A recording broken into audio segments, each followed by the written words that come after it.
We exposed the BBC with thousands of people outside their offices in Manchester.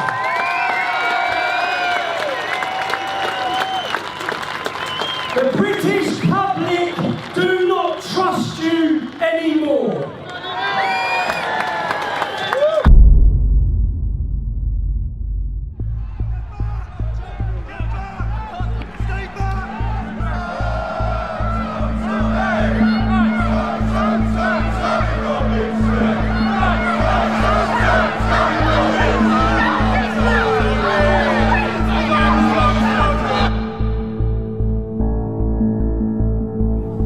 Michael is going to explain what's going to happen next, right? I'm being arrested. I am being arrested. Causing a breach of peace.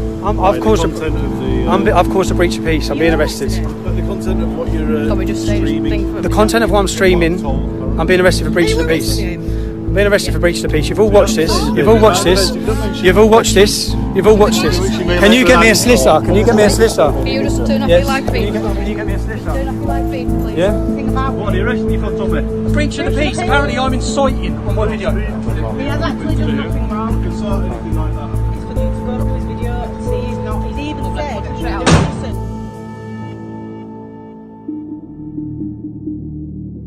innocent. Since my activism started over a decade ago, the establishment, the police and the media have all been trying to take me down. The whole world saw me wrongfully imprisoned last year. 2.5 months on solitary confinement. What was the response by the media to that unlawful detention? They justified it.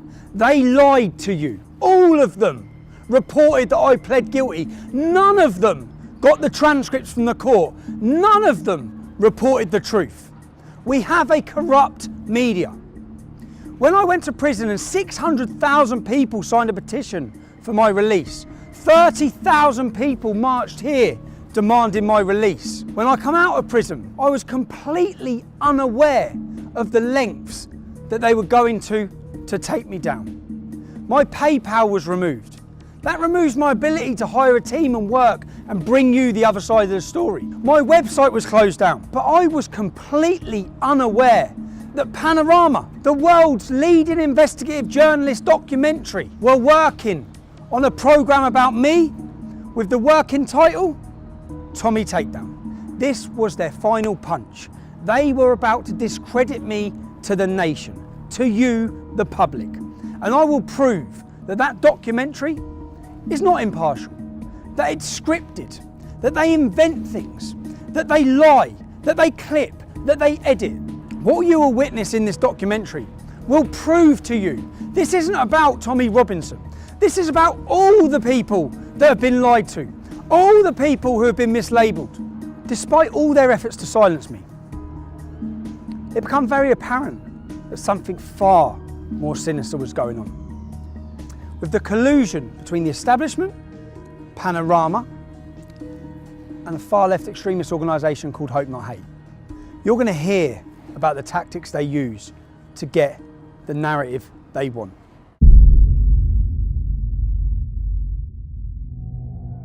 In this documentary, you're going to hear a lot about Hope Not Hate. It's important you understand who they are. Hope Not Hate is a so-called anti-fascist organisation who formed in 2004.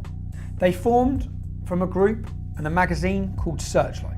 Nick Lowles, who now leads Hope Not Hate, was a lead member of Searchlight. In 1984, Searchlight worked alongside Panorama to fraudulently edit footage which they were prosecuted or taken to court and sued for. They paid £1 million damages to Conservative MPs who they wrongfully edited footage to link them with far-right extremist groups. Hope Not Hate brand themselves as an anti-fascist organisation. They're there to tackle fascism. In reality, they label, slander and attack anyone who speaks out against open borders or against Islam. The worrying thing is they have a lot of influence.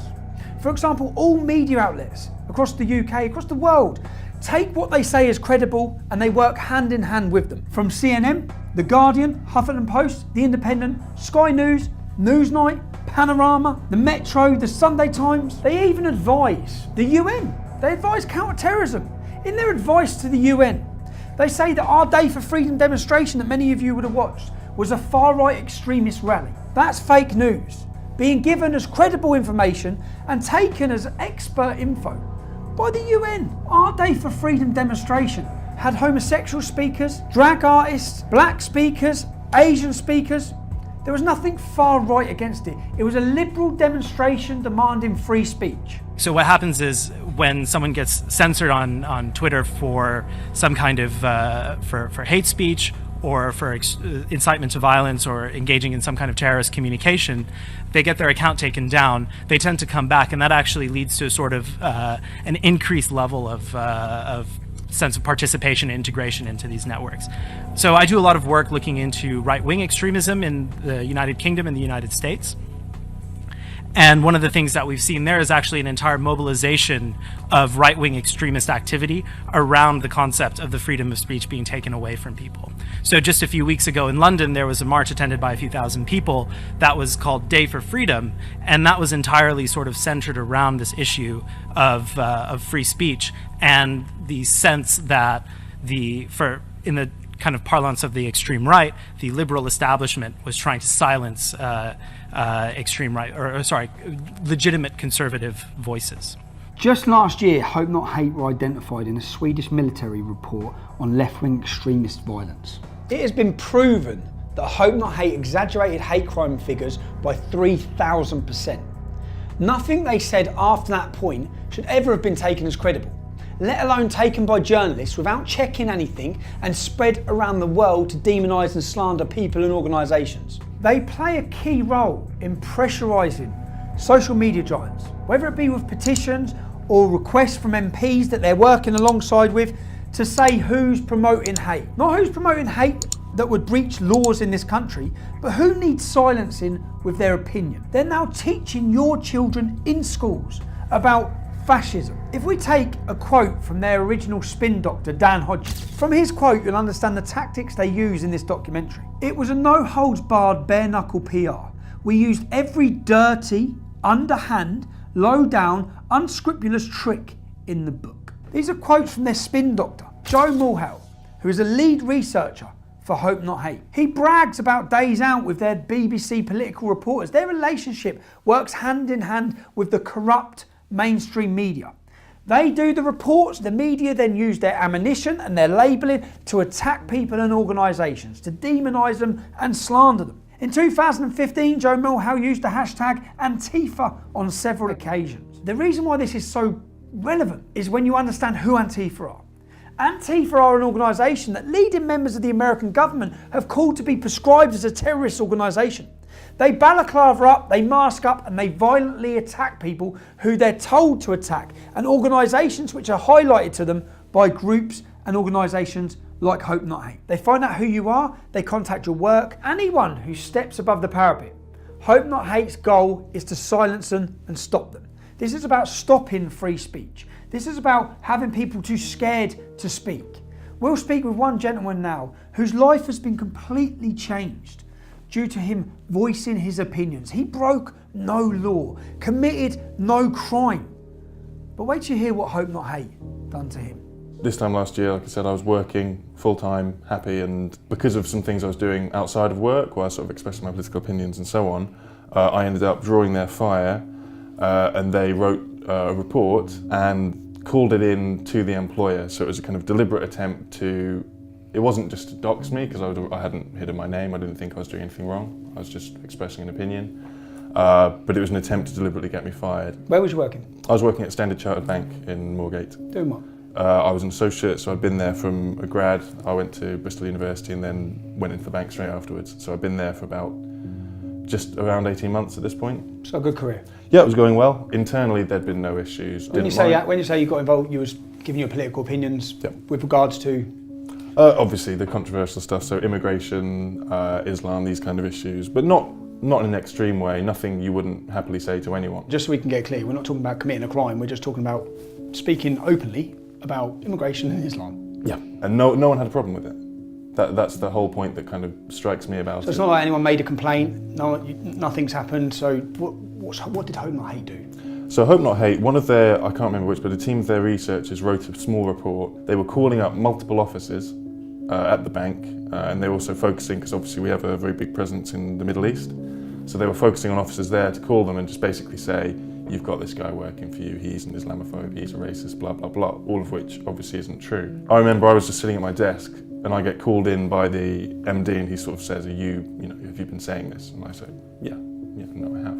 I didn't see it as a problem. The same guys were going to a lot of journalists trying to flog this report as well to make a big story out of it. Eventually, in around the summer of last year, you get this article, and it's very vicious, and it's obviously largely lifted from the report that came out a few weeks earlier, using slurs, using kind of nonsense labels, calling us Nazis, all that kind of thing. Calling you Nazis with any evidence? Was there No any evidence in anything whatsoever you've said? at all. It was made up with a very clear intention of making me lose my job, and it's a common tactic. And you did lose your job? Yeah, I was suspended, and then once the coverage happened, they obviously, whilst previously, like internally, the bank I think had kind of thought, well, maybe this is just an attack piece. Once there was coverage, obviously it's their reputation on the line. So then, pretty much immediately, I was fired. I have worked. Just so that the public understand this, you committed no crime. Okay.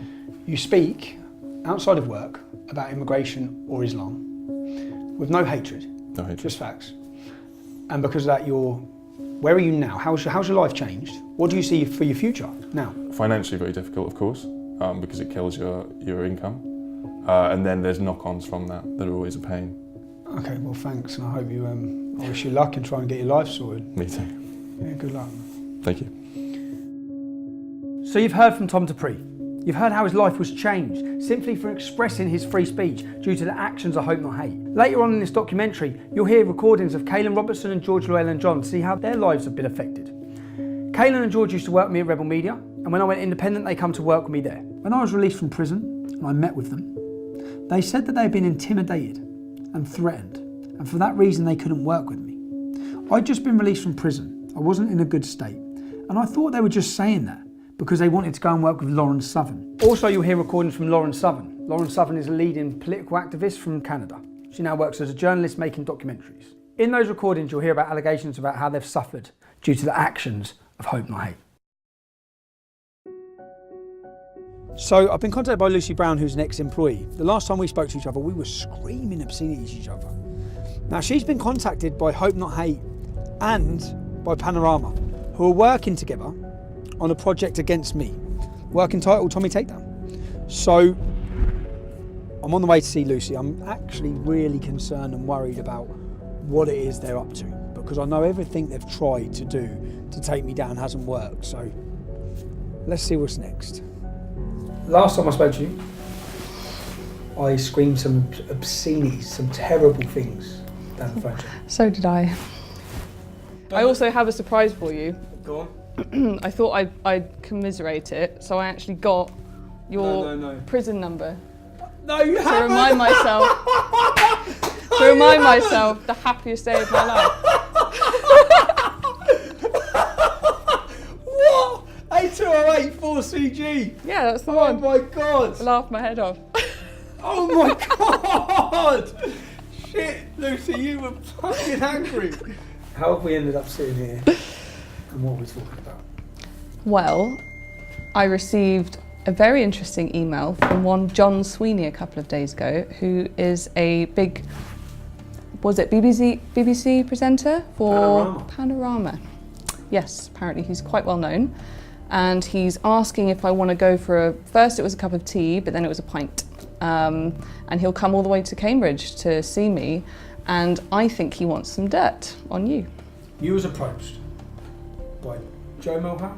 Joe Mulhall, yes, Hope Not Hate. So you approached by Hope Not Hate, who told you, I've seen what they've told you. Yep. They told you that there's a Take Tommy Down. There's a Tommy Takedown.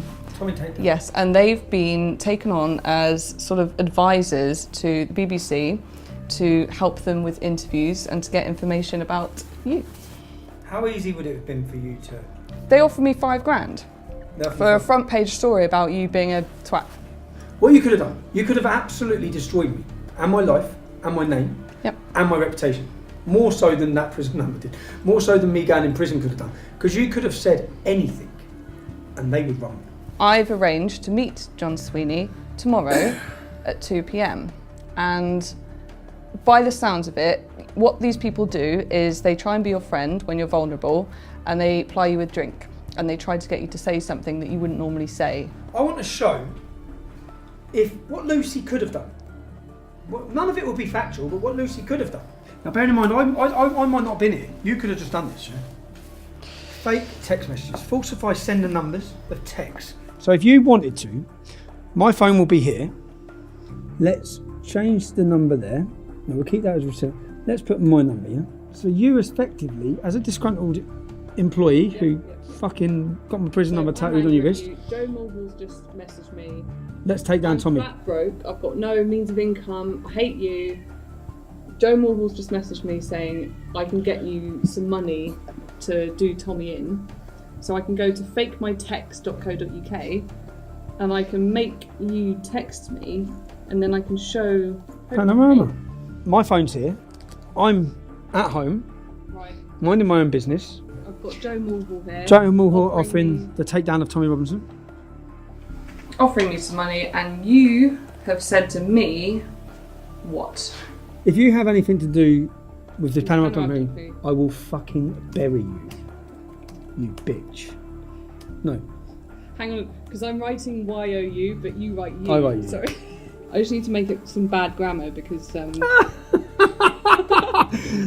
Yeah, drop the T's because I don't pronounce my T. I'm going to put WIV instead of with. This panorama, you wouldn't make that a capital letter. No, I put with. I put with. Okay, alright. With this panorama doc. If you have anything to do with Panorama doc, I will fucking bury you, comma. Bury you bitch. Just to prove, I could have nothing to do with this. I'm not. My phone's here. Yeah. So I've not sent you a message. Yeah. So let's wait a minute. And the point is that they're actively searching with a far left organisation. They're actively working with my ex-employees to bring me down.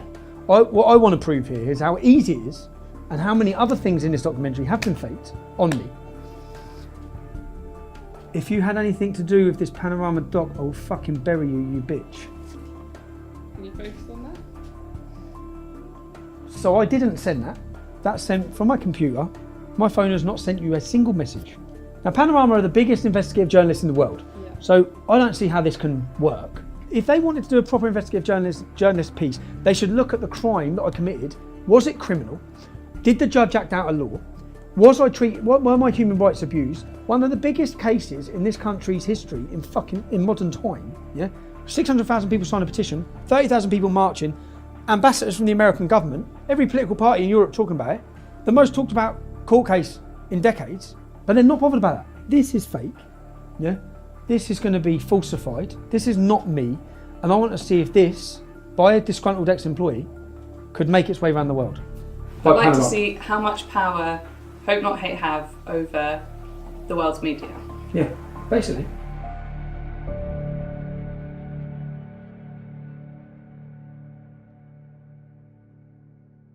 This is the little minute, this will replace your button. Cool. This will go into your button anyway. This is how we'll record, and are you nervous? No. You should be. You should be. And well, let's just wait and see what we get from this. Time will tell, but good luck, and don't do anything I wouldn't do. Thanks, mate. See you later.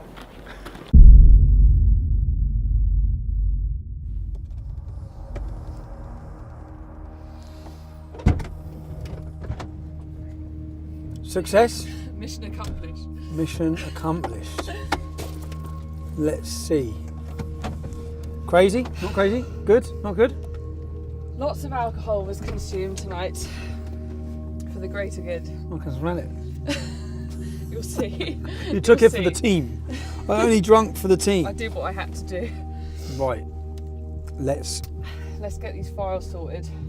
Let's work out what we've got. We've got lots of footage to go through, but straight off the crazy thing for me is you're steaming. Which is a champagne and a double gin. Thank you. And then we're going to have some red wine. But Thank you so much. we'll panic about that at the appropriate moment. Thank you very much. Thank you. On expenses in a boozer with the dog having fire. Good. And I think we should have one more bottle of wine. Fuck it, no expense spared. 2 brandy sous limoncellos. This is from the Cassis, or the Keel Royale. But even better is another version which is with blackberry. blackcurrant liqueur and champagne. Kir Royale. Have you got any flaming Sambuca? And then 2 Kir Royales.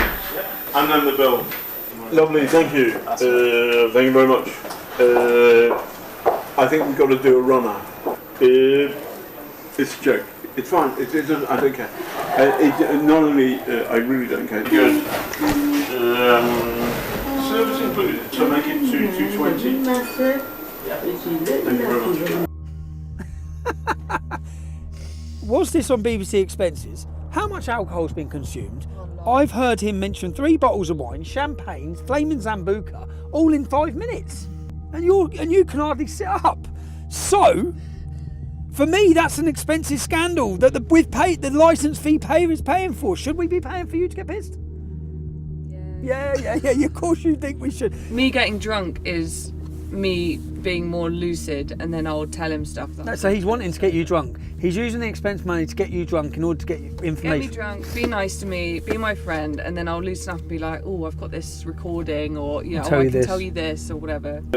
You may not like what I'm about to say, but one of my political heroes is the former head of the IRA, who turns the IRA, not... Who? Nick Knowles? No, the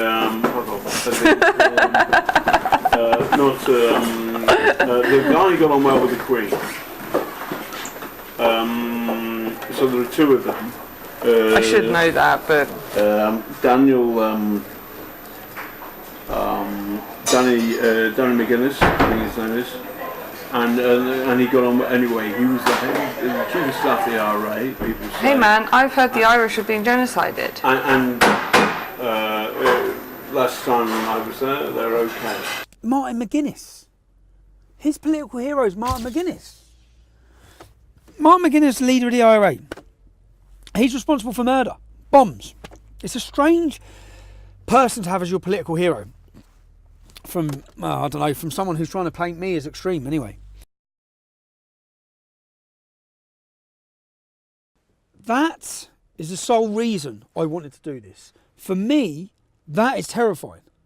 How can they get that? How can he say he can do that from that innocent conversation or argument or disagreement, which has got nothing to do with that? So that is the sole reason I wanted that footage, to see exactly what are, and that's terrifying for me to think, what the hell are they about to portray to this country about me? What the hell are they going to say? That's not the first time that's happened. In what sense? Because I told you about, I was offered $5,000 to do like a story on you, like a front page newspaper story. By Hope Not Hate, you're talking about in your kitchen. By Hope Not Hate. But I was also... By Hope Not Hate, who are working with these... Yeah, but I was also approached by a really mainstream newspaper, basically, to kind of make it out that you were like sexual allegations against me or something. What, they were approaching you for that? At a time when we fell out? Yeah, they said when I was at my lowest and I basically didn't have a job and I was like, a complete mess, and they were trying to like dig and get stuff out of me. And they were trying to make out that you'd done like a Me Too. They were trying to make out that you basically like abused me. And then they wanted to put in, they kind of ran with and went back to their editor. And then I called up and said, I really don't want this. This isn't true. You've kind of twisted it to fit your own narrative here. And he said, well, I'm sorry, it's too late. I've already sent it to the editors. And they want to run the story, this journalist. So I then had to call up this national journalist kind of like lawyery thing where you can call up and complain. And I had to put in writing saying, please do not put this out. If you put this out, I'm going to have to go against you legally or something. So I had to fight to get this story out of the paper. From a mainstream journalist? From a top tabloid? Big. In order to portray me as an abuse, essentially. Me as a victim, yeah. But it wasn't true. With no truth in it all. No. And that for my life, do you know the whole purpose in me wanting this, the whole reason why I've wanted to do this is because I've been absolutely terrified of what they're doing. And that one little recording there proves that they will change what I'm doing and saying. This is massive. This is Britain's leading investigative journalist documentary by the BBC that we pay for, creating, editing news in order to destroy my life. Now, John Sweeney's been contacting me for weeks now for a gotcha moment where he can interview me and throw all these accusations from God knows who at me. Well, that gotcha moment is now in my hands, because I'm now going to sit down and I'm going to put these to John Sweeney to see how he justifies any of this. So for 2 weeks now I've been emailing John Sweeney. They've been trying to get me sit down for an interview. I emailed him yesterday and said the only day I can do is today, and I won't come to London, it has to be in my venue. I've organised this venue. I've told them that I'm having a free speech event later in the evening. So we've prepared this projector with all of our undercover footage to try and find out and ask John, what exactly were you planning? What exactly are you doing? So rather than them grilling me, which is how they're expecting it to be with his executive producers, when they sit down, we will play through each clip. I'm going to go to my children's assembly now. When I come back, it's action. I'm nervous about it. See what happens. You all right? Very well. Just take this off.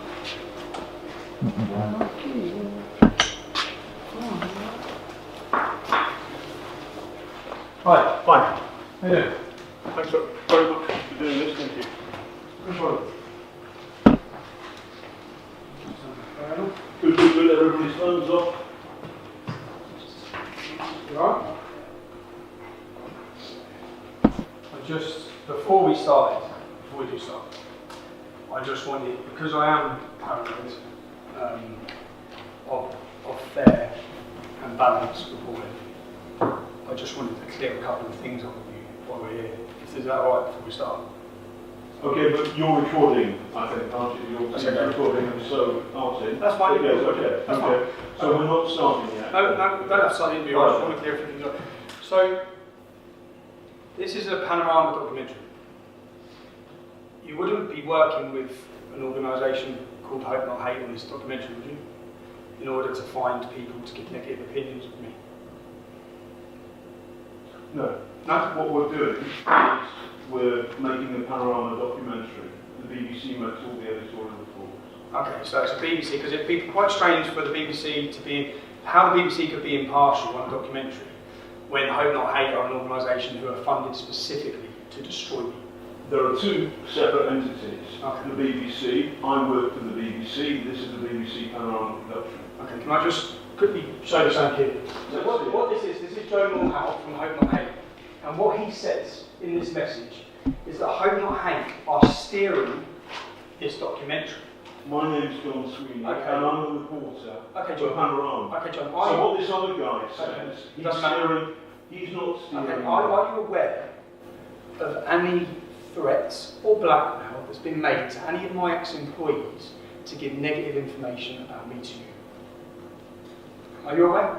No. Well, can you just listen to this one? We were basically threatened with the most horrendous shit you can possibly imagine for 3 months, constantly, to do this. Constantly.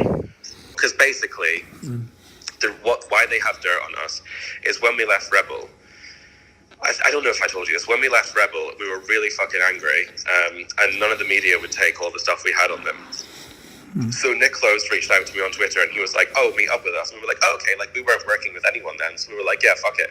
And we met up with them twice and we were like, we can write a book on Rebel Media. We can write a book on how they've scammed people and this and this and this and this and this. And we were like really conniving with them. One of the first things they started threatening us with, this only started 3 months ago. We had no contact with them between 3 months ago and leaving Rebel, nothing. They started messaging us saying, we need to meet you, this is really serious. And then when we met them, they said to George, I wasn't there, we're going to release all of the meetings that you've had with us, threatening Rebel Media and talking shit about right-wing personalities and bitching about nothing serious, just saying, oh, their pants. And they're going to make you, and we're going to basically expose you. And also, we've got 6 signatures from the top trade unionist organizations in the country saying that they're going to come after you, and the government have opened a new department which we're advising on counter-terrorism, which are going to prosecute you for writing scripts which have incited the Darren Osborne terrorist attack. And it was like, they were basically like, you're going to fucking go to jail and you're going to get exposed for meeting with us if you don't work with us. This is what it all comes down to, this panorama fucking thing. And Hope Not Hate were there standing next to the BBC producers. When you went for the meeting with Panorama, who from Hope Not Hate was there? Nick, Joe, John Sweeney, and the producer. So like, Hope Not Hate were like fucking terrifying, and they like did, you know, they blackmailed us. They felt like Joe fucking used the whole thing to try and get into Kaylin's pants. This is how bad it really was. When we pulled up in London, this was the day I dropped off the suitcase to you, right? That I went straight off from there, I can't remember where it was, to go and do this interview with them. They hired out this big car park warehouse thing. They had a little chair in the middle of it. I walked into this room, sat down. It was a cameraman, it was the head producer, it was Nick, and it was Joe. And then I started getting really nervous because she was saying, how much money, name numbers, name figures. And I was like, well, it was enough to pay for us to make videos, and all the money was spent on kit. And I was just saying vague shit. And then Joe said, can we stop the interview, please? And then I was like, okay. And then Nick went, can you come with us, Kaylin? And then Nick and Joe took me to the other side of the warehouse and said, Kaylin, you really need to give them more information than this. You really need to open up a little bit more, because this is really not useful to them. They're probably not even going to use this. You need to go into specifics. You need to go into numbers. You need to at least show them something. Were they threatening you at you? Breather, have a cigarette, and we'll come back to it. Were they threatening you then? Okay. I had a cigarette, and I went back and I sat down, and I still couldn't really do it. And it was really bad. Like, I was like shaking the whole time. That's when we told Panorama that we didn't feel that it was safe, that it was not okay, and that we were basically threatened. Bit of a strange one here, yeah? It's been a minute. I know, sorry man, I know it's 4 o'clock in the morning here, but I've just got off the phone to Kaylin for an hour, yeah? How much have they told you about Hope Not Hate? Not much. Why? You're aware they've been meeting with them regularly? I've met Joe too before. Yeah, I know that Kaylin and George have met with them before. Continually met with them? When you was doing your Borderless documentary, Hope Not Hate flew out to Italy to meet them? I don't know what they were talking about, but for the most part, like, I think they're just afraid of them. From what I've been told, it's like they're like, oh, they're kind of blackmailing us, like, hang out with us, or else we're going to get you guys arrested or whatever. So they've just met with them. So hold on a second. I work for Panorama. Were Hope Not Hate present in that interview?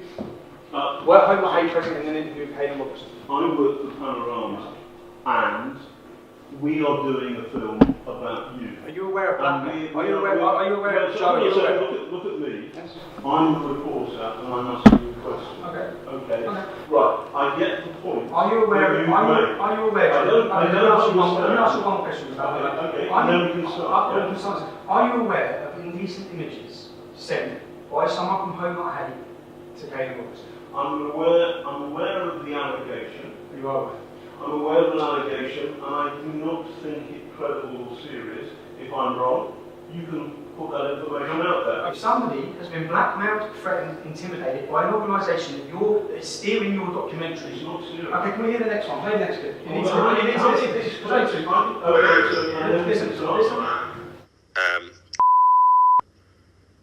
Made really inappropriate, I don't know how to describe it, almost basically like a sexual assault situation towards me when I was really drunk, pretty much passed out. Fuck you know, this gets messier and messier. No, hold on, yeah, okay, and I like got really upset and I broke down and I told George about it last week because it's really fucked me up, and George messaged Nick, and apparently nearly got suspended, and like it's fucking, it's a really big mess. I'll come to Milan to see you. Who'd he come with? Nick. He come with Nick, so Nick was with him. Yeah. And what did he do when you was drunk? Nick wasn't there at that moment. Nick had gone home. So we were filming with Lauren, and then they said, like, you've got to meet us. So we flew to Spain via Milan, met them in Milan, literally just had a coffee with them where they basically just carried on threatening us, and said, you've got to do like Sky and all one mainstream media thing. And then I went back to London to drop something off and to go then to Spain. So Kaelin was left in Milan for one night. Nick left that night as well, I think. And then this is when this thing happened. Kaelin said that he was basically really wasted, that he thinks let himself into Kaelin's room. And basically, Kaelin kind of woke up and was like half naked, like trying to do stuff with him. And then Kaelin said no, and was like, oh, you don't have to tell anyone, blah, blah, blah, blah, blah. Kaelin was like really fucked up about it. So this was like 3 months ago, or 2 months ago, and Kaelin only told me about it last week. So I messaged Nick saying, like, we need to talk, what the fuck is going on? And then Nick said that he's like doing an investigation into it. George also messaged Panorama saying, guys, hope not hate raped Kaelin. Hello? Hi Joe, it's Tommy Robinson. Oh, hi there, how's it going? Yeah, not bad. Obviously you're aware I have a documentary coming out on Saturday. I'd just like to ask you a couple of questions quickly about your involvement. Bear with me, I'm not going to be able to do it over the phone, I'm afraid. I'm not going to I'd have to speak to colleagues before I can do anything, I'm afraid. So you can't just answer why you were you present during an interview with Kaelin Robertson and Panorama? I'm not going to be able to talk about anything on the phone. Why not? Why not? Well, you can't just ring someone up. If you want to speak to me, you can drop me an email and we But can... this is just your opportunity to counter what's being said. I'm not going to answer any questions over the phone, although I don't see what's the issue there is, even if I was. Really. So were you and Nick Knowles present during an interview with Kaelin Robertson and Panorama? I've said everything I'm going to say to you, Tommy. I'm not going to answer any questions like that. If you want Just to a yes or no. It's just it's a simple yes or no. Simply, look, Tommy, we're wasting time here. Okay. We must ensure we avoid bias or an imbalance of views. Our output will be based on fairness, openness, and straight dealing. Contributors will be treated honestly and with respect. There are people being intimidated and blackmailed into giving negative reviews against me. The men who are doing it are present during your interviews. You're saying you're independent. Now, John, when it comes to fake news, you're John Sweeney, so I'm going to separate you from these allegations that are being made. There are allegations. There are allegations. We can agree on that. We can agree on that. Okay, so these are allegations. These are allegations. And there is no evidence apart from your words or their words John, as to the substance of these allegations as I understand it. And I know. we have it behind on tape. Okay, John, would you tell anyone what they have to say in an interview about? No. No? Play the next one. We only, the BBC, we only do question areas. So here's, it's a volunteer army. I want you to be comfortable about it. So is there anything you don't want me to ask about? I'm not supposed to ask this. I'm not supposed to ask this. I'm not supposed to ask this. So I'm going to ask you about, I'm going to take it through. What I want from you is the following. Simple two things. One, people like us, the BBC, the establishment, have not listened to what Tommy's been saying, and that's bad. Yes. And so the extent to which the entire conversation about Islamism, extremism, about what that means for ordinary Brits up and down the country, closing that down, shutting it off as racist full stop is wrong, and that's bad, and that goes in the can, and you say that, and that will appear in the show. The second thing is, but there's something, my own personal experience, it was difficult, because I was a good trooper, and then suddenly I was friends with the dogs. As a human being, he's funny and charismatic, and can be great company, and he's not your he's not a Nazi. Number three, partly because of the pressure, partly because of the chaos, you fall out. It's horrible because he turns on them on. And those three elements are fair and good, and those three elements will appear in the show, I promise you. He has... Deal. We'll have a proper ding-dong. Okay. Because there's a lot of people and the good stuff, your stuff, goes in. So there you are, So John. I don't have to put on the record. John? I don't have a problem with that. Because I'm not, no. I'm saying I'm putting, after a long conversation, I've got the whole conversation, John. which you haven't No, done. I've got you 6 times telling that individual what they must say. Now let's go to the next one. Gilligan wanted to make it sexualised, and he wanted it to make it out like you basically like Harry Weinsteined me. Oh my God, man. Because you're like a position of power, And you're a you know, vulnerable and like woman. all this shit. And I was like, yeah, So when I'm being told, this isn't about you, John, but when I'm being told that journalists are approaching people. I'm not sorry, I don't understand the context. I'll tell you the context. Okay. This specifically is not about you.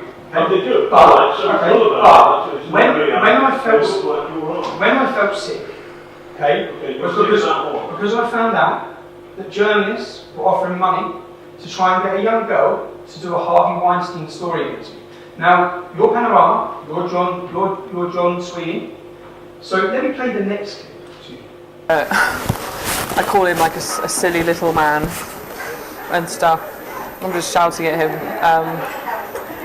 Yeah, but Oh, we love that. it was quite bad. Could we have that?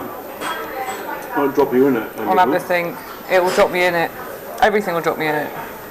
Not necessarily. It was really bad. We had this great big argument in Woburn High Street. Yeah, maybe. I suppose that I did give to the lawyers, and they said, well, actually, this for the case doesn't really work because you're just having a dispute. Doesn't really whatever. But I thought I'd record it just in case. Maybe I'll do that. That's It's only audio. It's only audio. that's fine. How angry does it get? He gets really angry and then he runs away and gets in the car and drives off.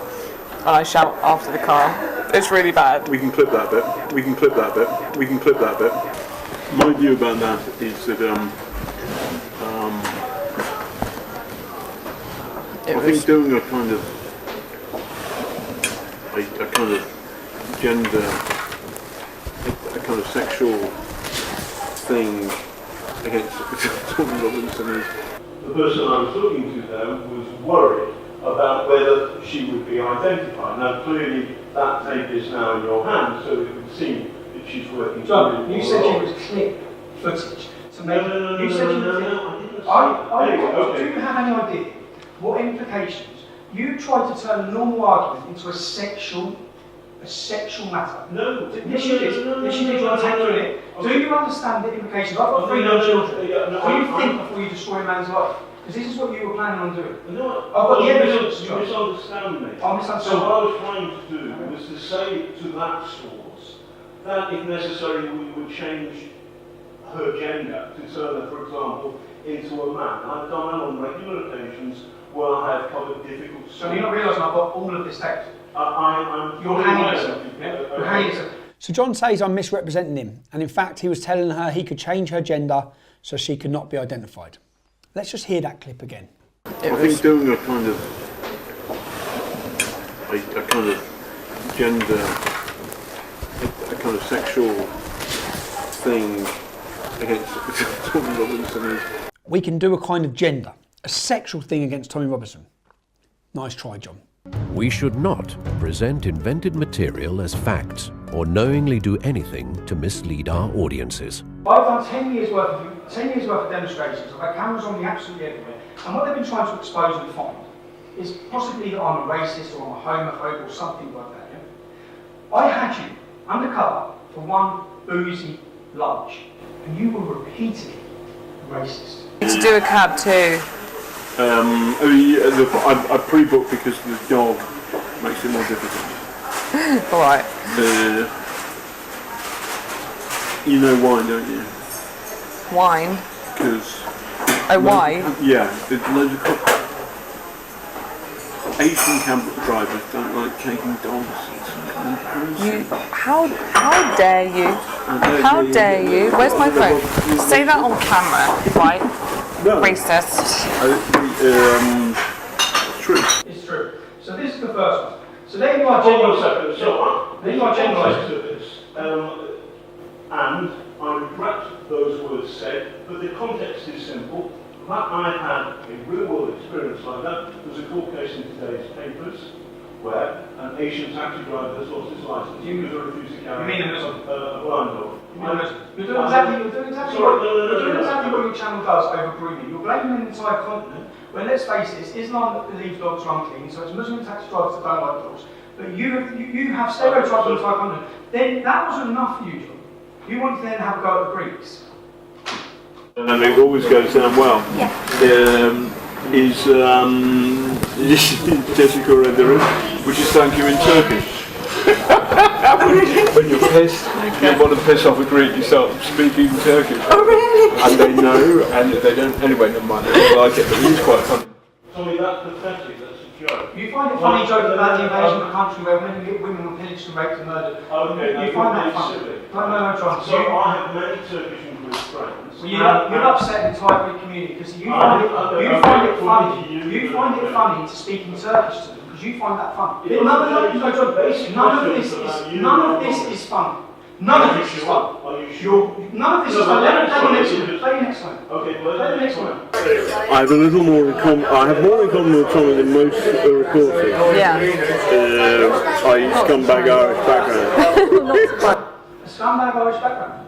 So my family are a scumbag Irish background because they're poor and from Ireland. I'm talking about myself. No, you said you have more in common with me. Okay. A scumbag Irish background. Which it's a joke. That's a joke. So wait a second. Yes. It's a joke. So I'm very proud of my Irish heritage. My great granddad, who's a scumbag to you, John? No, who's a scumbag to I'm you? very proud of my Irish heritage. Yeah. If you get somebody like me talking to a source, and actually that source is in fact a mole working for Tommy Robinson, then in the context of a 2-3 hour conversation, there will be moments where jokes happen. Oh, jokes. I'm very proud of Play the next one. But the people who've been beaten up by Antifa, or rather Antifa have attacked Tommy and you've been in there. Those people are brainwashed. And they're lefty people. They're lefty. Self-hating whites. I'd like to call them a honky. How do you use an racial term? How do you use another racial term? You call them honkies. Hold on a second. You call them honkies. This is a conversation with your source. In what I'm trying to do is you're trying to label me, and what's happened is in one afternoon, in one month, John, you've been. Okay, let me talk about homophobia.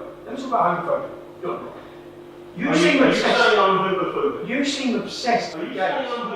So you have an obsession because then you ask if Joe Moorhouse gay, right? Because they've not gone out and just had a mate that's gay. That's the difference. So you've got people up in like all these different places in the UK or whatever, and they're sort of they've not just had a gay mate. Have they never met a conservative MP? No. I remember one line in particular. She said, "What do you think about LGBT or something?" And I said, "Well, some of the stuff that gay people say is just ridiculous." And that's me being the way. Okay, by the way, there's nothing wrong with it. You said something worse, I guess. Probably. That's the way that I would speak to Kaylin. Ridiculous. You know, yes. That's the way that I would speak to Kaylin in a bar. You know, I think like they're ridiculous. They should be shot. Well, yeah, exactly. No, obviously. No, I know. But did you say it? No. Good. That's the thing, because unbeknownst I would say that, by the way. I would. And they should be shot. What were we talking about? Oh yeah, Joe's dick pics. Is he gay? Oh, my gay darling's rubbish. He's a Bertie Wolf there, is he? He's a Bertie Wolf there, is he? He's a Bertie Wolf there, is he? May the best man win. Yeah. Well, that's a bit weird. Gin doble. I'm not a jerk. He's a woofer. Woofer, Cockney by me stands for puffer.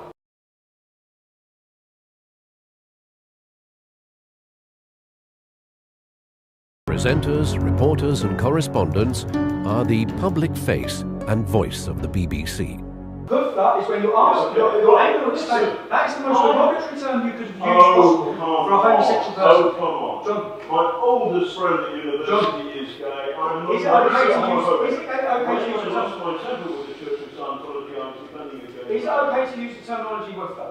Is that okay? It's not great. Is it okay, John? No, it's not. It's one of the most derogatory terms. No, it's not derogatory, but the idea that I'm homophobic is not true. Let's get down to the reason. Let's get down to the reason that you and all of the media, you're trying to destroy me with a fabricated. We're trying to give you. You're blackmailing people. Okay. You're lying. You're telling. Listen, John. You're alleged to have blackmailed people who are in your meetings, in your interviews, whilst young men are being. And you are the man who's making the allegations. All in order. No, I'm not. You've just heard the people making the allegations. I'm not the man making the allegation. You've heard those are witness statements to my solicitor. Now let me go to the next one. Let me go to the reason why. Let me go to the reason why. I want to ask you a question. You can ask me a question in there, mate. Because if it must be on the end of a deception, let me go to the next I one. want to know about it. Okay, let me go to the next one. Okay. This is the reason. So now everyone understands the reason why the elite, the classist elite. Don't call me elite. Am I a cannibal? Let me play the next one. I've met Danny. Danny was, I was working on some film on Newsnight, and Danny was in the green room. It was unusual to meet a white working class male in the Newsnight green room, and I was in the same way. Who's normally in there? Sorry? Who's normally in there? It was so unusual that me and one of my mates, we went down there to have a drink with him in the way that you would do with somebody from a cannibal from the Amazonian,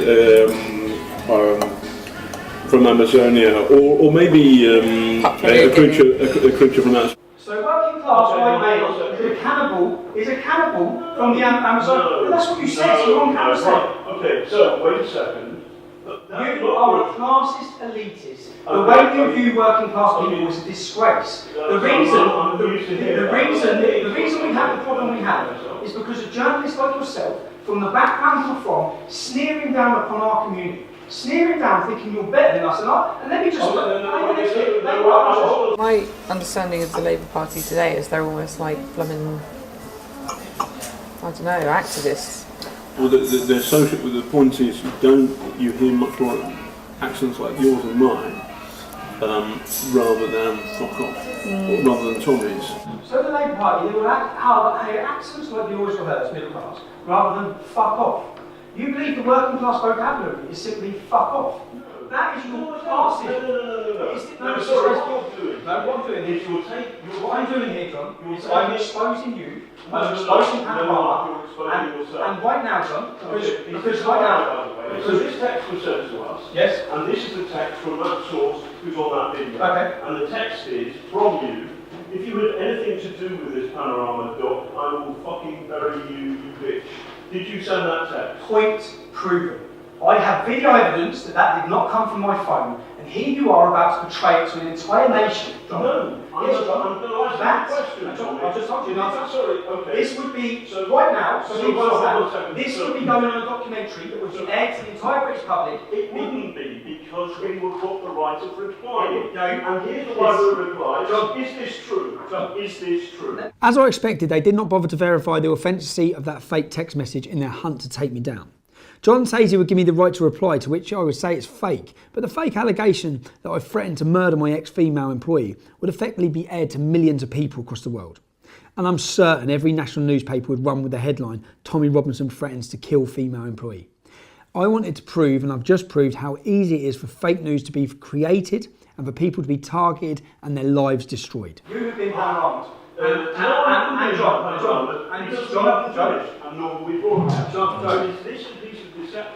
My solicitor is currying a court injunction against you. Okay. Oh, fantastic. Against you. So is this a lie? This is fake news exposed. Very good. Okay. Is this a John, lie, John, I suggest you get home. Yes. Is this a lie? I never sent that message from this phone. This is my phone. Oh, you didn't send it from that phone? It wasn't sent from the phone. I didn't send it. Hold on. It wasn't sent from the phone. I didn't send it. Is this a lie? You'll be able to catch it all in my documentary. You'll be able to catch it all in my documentary. No, we haven't finished our documentary. No, we have finished. In fact, John, you've finished your career. You've finished your career. You think so? I know something. I know something. Homophobia, racism. I'm not a homophobe. You are. And I'm not a racist. You are. And I'm not. Okay. What you would is a lie. What the establishment. And what this is, mate, this is a skit show. What the establishment was about to do to me, they were going to destroy my name, sexualised comments. I'm not a member of the establishment. Yes, you are. I'm You're going to do working. none of these things. Are you working the Hope Not Hate on this documentary? No. Have they been present in interviews? We have had some input from some Have they been present in interviews? including your spies. Have they been present in interviews? Not John, not, you are fake news. You're fake news. No, and you've no, been no, proven. no, no. You've been creating. This is a lie, Tommy. You've been proving. You told us this a lie. Is a lie. And You're on you, camera, sir, bro. are the source of the lie. The idea that I'm homophobic, that's not John. true. This John. man has lied to us Who's John? through people. John, are you John? So, hold on. You're John. John, I suggest you prepare yourself, because Okay. once this goes live, which it's going to, outside your offices on the 23rd of February, I've got all the evidence of you creating stories, telling sources and people what hold on to a say. second. Outside It's your all offices, because this is what you do all It's the time. all Tommy. evidence, John. What you do You know, no is point you talking. threaten people. It's all evidence. You always threaten people. And the hate You're you lying. were brought up John, on don't talk about hate when No, you're no, calling no, no. people woofers. You intend. Listen, I'm sorry I called somebody Oh, you a are. woofer. Oh, you are sorry. It's- What about? it's the wrong Are you sorry to the language. Greeks? Are you sorry to the Irish community? Are you sorry? You insulted a Greek woman by speaking Turkish to her. You said you found it funny. I did no It's such on camera, thing. John. It's on camera, John. No, but what You said you would saying is sexualise. that- You said you would sexualise my comments that were innocent. No. Yes, you did. No, You're I on didn't. camera, No, John. I didn't. John, No. the world's going to Anyway, watch this, bro. this is a lie.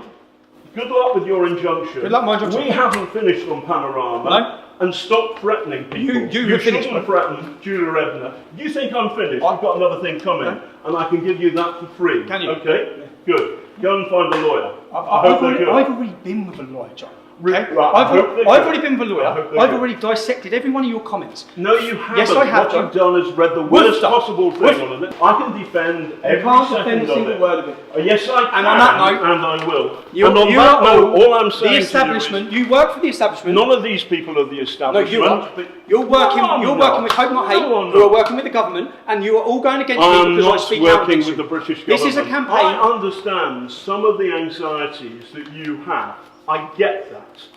And, John, why would you be creating one? Why would you tell someone what to say about me? Why would you I tell them? didn't do that, and you're mischaracterising me. You didn't do that. Everyone's No. going to watch this. No, I know Everyone's gonna watch everybody's this. going to watch it, and Yeah. it'll be good fun. But more people will watch Good our fun. Panorama. You find telling. No, please, No, please, no, please. no, no, This no. is my No, life, no. John. It's my life. It's my life too. It's my life too, You Tommy. find it fun. And I You can- find it right. fun to tell someone that an innocent comment is sexualised. Do you know what that would do to my family? okay. Do you know what it would do to my Hold children? on. Do you know what you're doing? Okay. Do you know what you're doing to my family? You have no idea what you're doing to my family. If you'd have got away with what you were trying to do to me, you'd have ruined me. No, You'd have broke my hold on, marriage. hold on a second. You'd have broke my marriage. What you've done is Hold this. on. There's only No, one stop journalist this in this room, John, and it's not you. Okay? Oh, really? Okay. That's it. Okay. You're a disgrace. And in fact, anyone who's been taken down by Panorama, anyone has to challenge now, because there is no integrity in any of the work you've done. You are a liar, you're a fraud, you're a racist, you're a homophobe, all in one interview. This is a lie. Excuse me, Mr. Morris, we're the two executive producers on the program. Okay, well you're in trouble as well. You're all in trouble. You're all in trouble. We invited you for an interview today. You haven't given us an interview. No, I haven't. I've exposed you, okay? You were trying to destroy my life. You have been contacting people. Why were Hope Not Hate present? Why were the leaders of a far-left George Soros-funded organisation, why were they present during the interview of a person which you were goaded in to give bad information about me? Why were they present? Tell me. If this is a Panorama documentary, why were Hope Not Hate present? This is an ongoing documentary. This is an establishment attack on me, and you're part of it. And you've been exposed to the world tonight.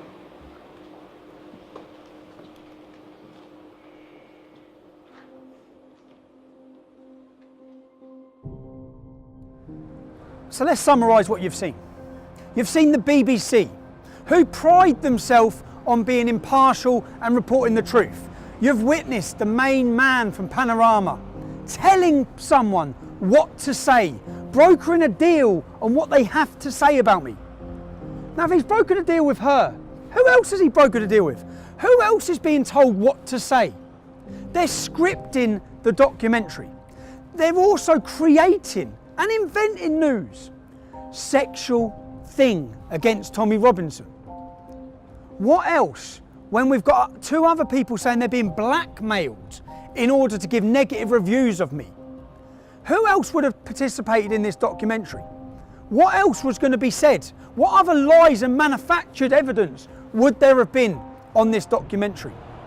You've seen the contempt they have for the working class.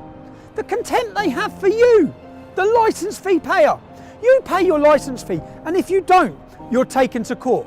Just so the elitist, fake news journalists can travel this country drinking champagne on your expense. Now, if there's one thing that symbolises the BBC, we all know about the fake news. I've just proved to you that they create the fake news, that it's not impartial, that they work with far left extremist organisations.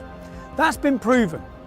If there's one thing that symbolises them, the BBC covered for Jimmy Savile, they covered for Stuart Hall. Up to 100 children were raped and abused, many of them on the property of this organisation. Let me show you this statue that is at the entrance to the BBC. That statue was sculptured by a man called Eric Gill. Eric Gill was a paedophile.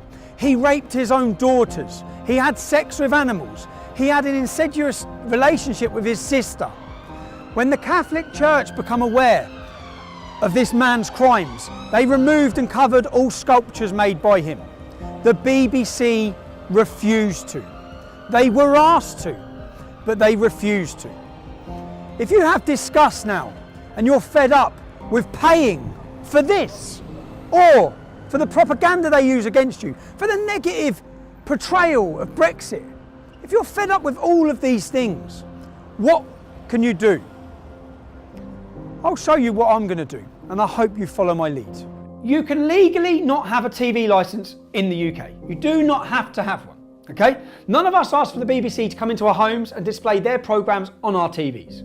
If you're fed up of paying for their propaganda when you don't even watch their shows, you can follow the steps I'm about to take you through now to end that. There's a few things you need to know once you've filled out these forms. It's a myth that the BBC can sit outside your house and detect that you're watching TV. That is a myth, it's not true. If the BBC TV inspector knocks at your door, you can. Be polite, you should be polite. But you can open your door, say I don't need a TV licence, I haven't got one, goodbye, I don't watch live TV. That's it. They have no rights to come into your home. It's obvious that if a TV licence inspector walked past your front window and you had your curtains open and you were watching Panorama on BBC, which I don't think you will be, if you're watching BBC, they will fine you. But you do not have to have a TV licence. And I'm going to take you through the steps. I'm going to ask, please follow these steps now. Follow exactly what I'm about to do. Go to www.tvlicensing.co.uk. You'll find a link, declare no licence needed. Upon clicking this, you'll be brought to another page where they try to convince you need a licence, even though you legally don't. Ignore that and click the button that says, tell us you don't need a licence. Step 1, select the type of property you live at.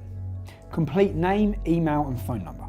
Step 2, enter your property address. Step 3, tick the 3 boxes for the declaration. You will then be asked what date you want to start watching live TV again. Tick the button to the right where it declares I have no plans to do this. Then click the reason for not needing a TV licence. I'm sorry, but John Sweeney is not an option. Step 4, review and confirm, click submit.